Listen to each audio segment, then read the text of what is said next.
So guys, ayan, update ko lang. So this Friday, March 28, 2025, we experienced an earthquake here in Bangkok, Thailand. So originally, yung earthquake ay from Myanmar. So ang magnitude niya ay 7.7.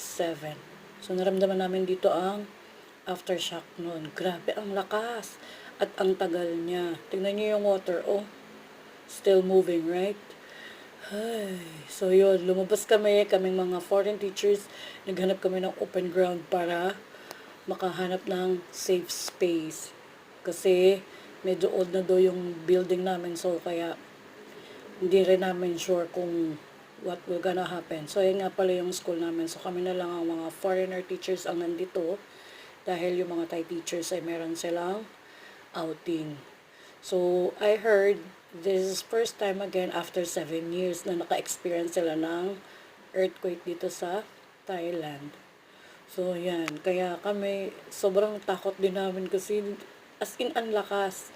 It happened after lunch. So, yung mga around 1 p.m. to. So, yan. Ito nga pala yung building ng school namin. So, nandito kami sa may open ground. Pero, nag-seek na rin kami ng shade kasi medyo mainit at medyo tapos na yung mga yung lindol after this. So, kaya nandito na kami nagstay kasi parang feeling namin nag-shake pa. So, hindi muna kami pumasok agad. At natakot na kami pumasok sa building. So, kaya nagstay kami dito. So, I hope hindi masyadong na-affect ang Bangkok.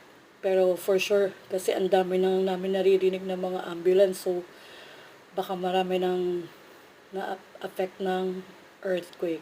At I heard na nag-stop na rin ang transportation, bus, train, MRT, BTS, buses.